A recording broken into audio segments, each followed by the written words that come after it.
Alright, not much out here to photograph. I'm kind of disappointed.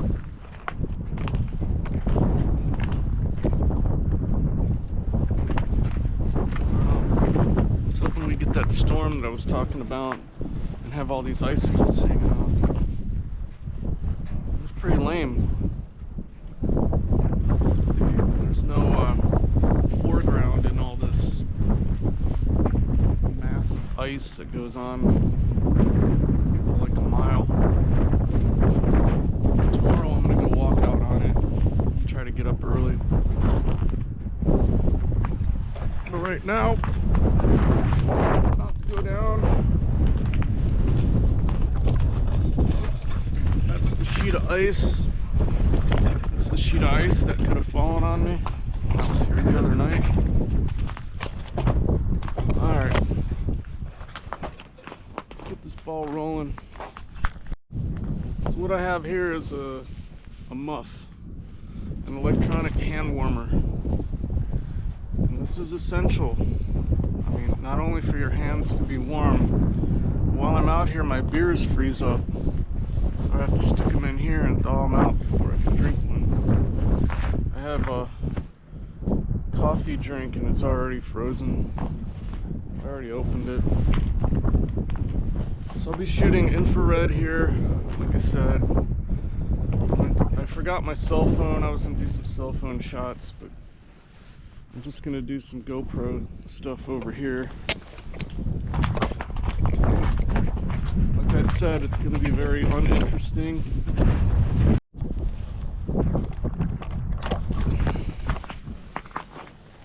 So, I always start my thing saying so, don't I?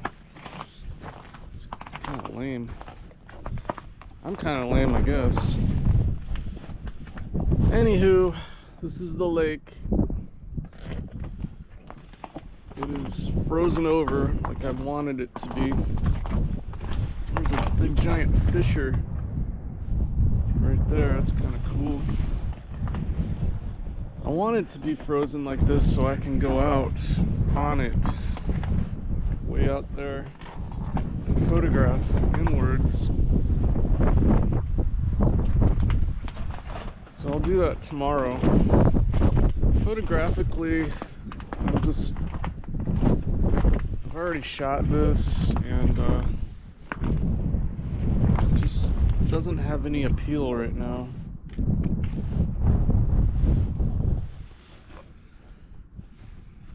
I mean, like, I don't know, half of a second, F18.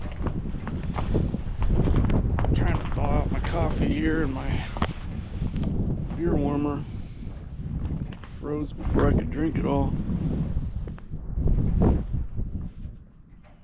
Dang it. I'm not gonna waste it. Take it back to my house later and thaw it out. One of the things you have to be concerned about when you're out in severe cold like this is what it can do to your gear. It's like heat can destroy your gear. Same is true. Hopefully it's thawed out. Still thawed out, I guess. Same thing is true when you put your camera equipment in severe heat. You don't want to do that. So make sure you're prepared to damage your equipment when you're doing this, because it can happen. I've already done it with this equipment, so I'm pretty confident. Alright, I gotta do some shooting. Well, I've come to the conclusion that this is a failed adventure.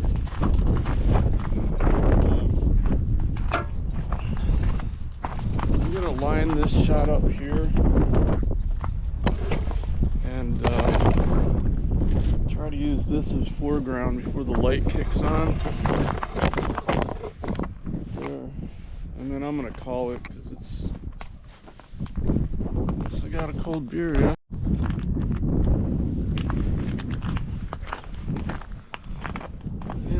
This adventure is not going to be very adventurous. I'll still try to give some pointers while I'm doing this. My beer is almost completely frozen, so without beer, it's difficult to fight the cold. I think it's like 10 degrees. Feels like slushy Guinness. It feels like -8 or something. And I forgot my cell phone. I'm not one of those guys that has a cell phone attached to their hip, because with my pants down, I'm getting so skinny I don't even have a butt. Anyways, enough about my butt. Let's get into photography here. What I've done is set up a shot here and focused everything. Got it the way I want it, and I'm going to keep shooting it periodically, like every couple minutes, as the sun changes. I want that light to light up that life ring. I'm trying to balance the light out.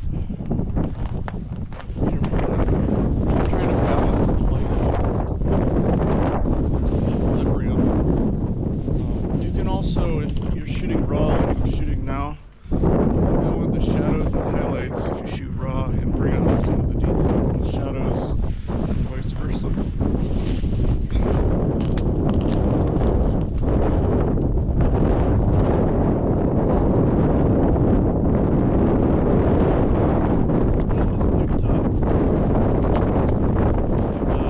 Yeah, it does feel like -8. It's cold as hell out here.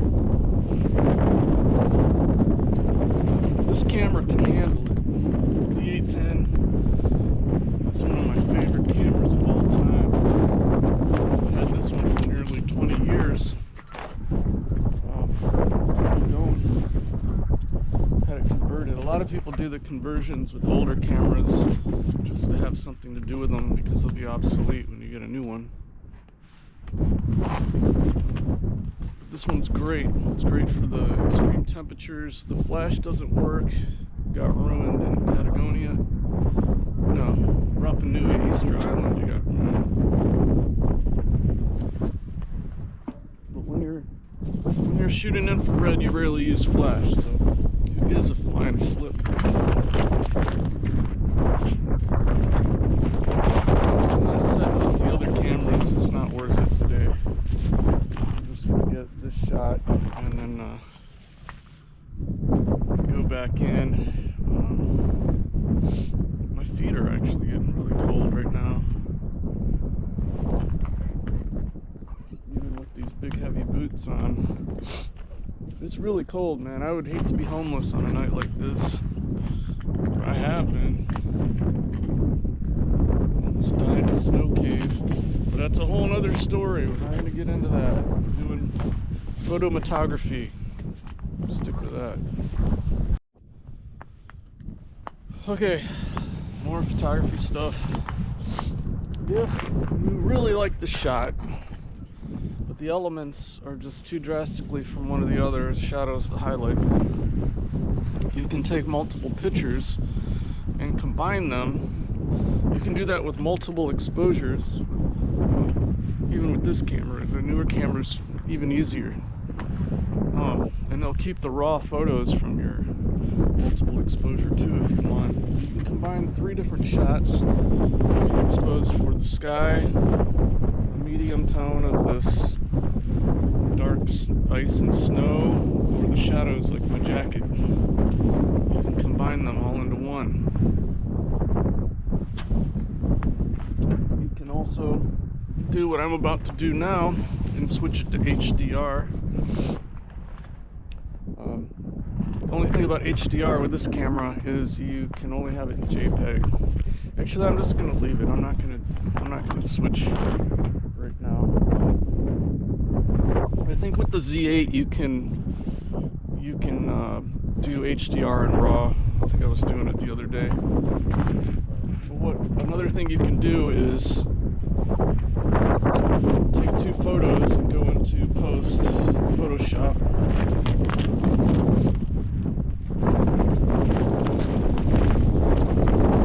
Go into post processing, and you can make layers and layer those 2 images. It's kind of technical to explain without having a computer here, but you can erase part of one picture and leave the other one from the part that you erased. It's not even making sense, but you know, Google it. I'm sure it says something on there. I used to be a teacher. I taught Photoshop. It's hard to do a cup like this without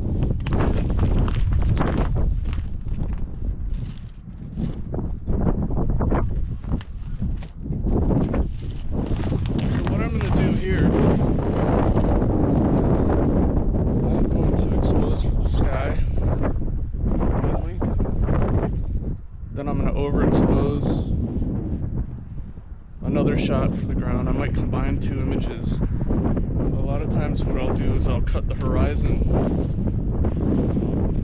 and just edit the horizon and then flip it to only edit the ground, and then the 2 shall meet in the middle and become a decent, well-rounded, even exposure.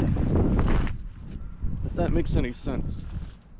I'm trying to give as many pointers as I can on the spot, and when I'm doing these long exposures, it gives me time to do other things. Like I usually am on my phone, answering texts, emails, and taking pictures too. Always have your cell phone on you. This would be a great shot right here, but I'm not busting out the 850. This tripod just for that.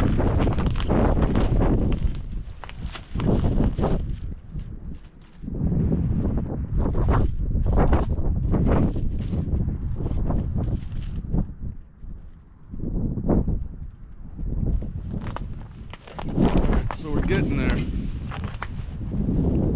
Waiting for that light to light that up. So I'm shooting at L1, which is super high contrast ISO. I'm doing it for the long exposures, the long exposure aspect of it, because I want these clouds to be somewhat moving.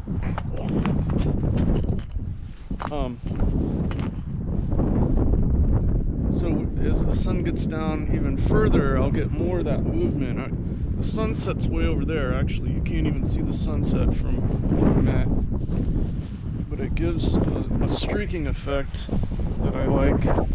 Gives it dynamic instead of the detail in the clouds. I mean, clouds are interesting. They're also interesting when they're moving. They got motion, and that causes an emotional response. Emotion is what key aspect in photography for me. I want to evoke something. I did bring my glasses this time. Put them on soon. But even staring at a horizon like this will give me a migraine because my eyes are so sensitive. Yeah, sensitive eyes.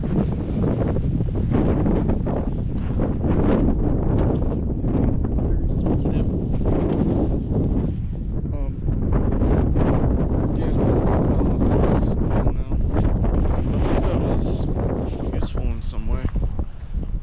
I'll have the final photograph, you know, a link in the description, blah blah blah, and it'll be on my website, thenorthernspike.com.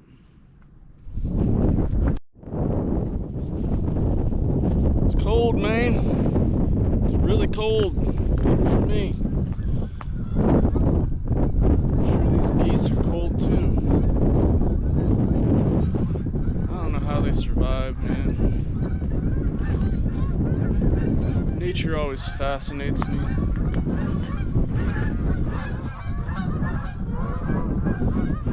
Those are Canadian geese that come from up north, don't you know? We have no open water here now.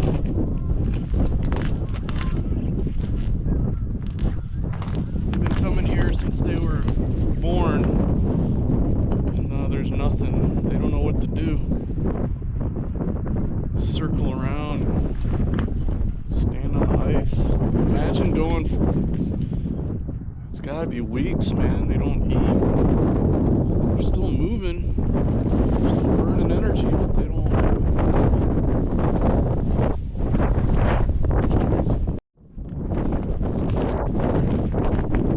So you can, for a longer exposure, make your f-stop smaller, your aperture. Down to like f22, really get some motion in there.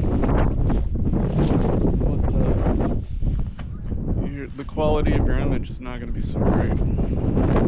Get more depth of field, but I don't like to go above f18 with this lens. It all depends on the lens too. There's an f64 club. It strictly shoots f64. I don't even have a camera lens that goes to 64. It's almost undrinkable.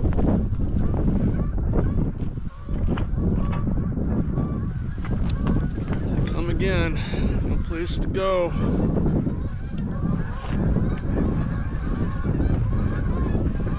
Probably fly right over my head here in a minute.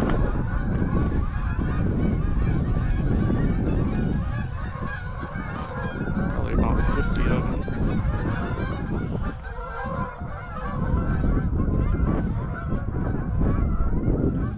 One year I caught a merganger on my fly rod over there when the power plant was working and there was open water, which there's not now.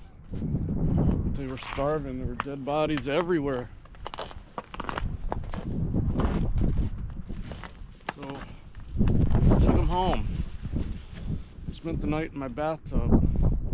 I fed them burrito wraps. And I came back out here and I let them go in the daytime. I was trying to help them out. Life is rough, man.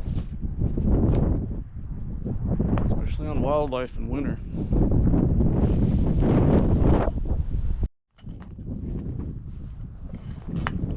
Alright, so mission kind of failed. We'll see what we can come up with from this, but there. I did forget my glasses, I guess. I don't have to guess, I did. I hate that phrase, I guess. Because you already know you did. Why are you guessing? Blah, blah. Anyways, I wanted to point out that I'm using my homemade beanbag for stability on this camera. One thing you will get sometimes with these older cameras when it gets so incredibly cold, you get these artifacts in your JPEGs and in your RAWs. I'm using noise reduction on this camera. It's one of my favorite features of it. I have other cameras that can't compete with the noise reduction on the D810. I'm up to about 10 seconds. I've raised my ISO up to 64 to catch some of this ambient light coming from this lamp here. I think we're getting to that point where there's going to be a balance. I'll get one photo from tonight, if I like it. I might not even look at it for a long time. But I'm going to try to come out here in the daytime tomorrow. It'll be frozen up nice and solid like. Yes.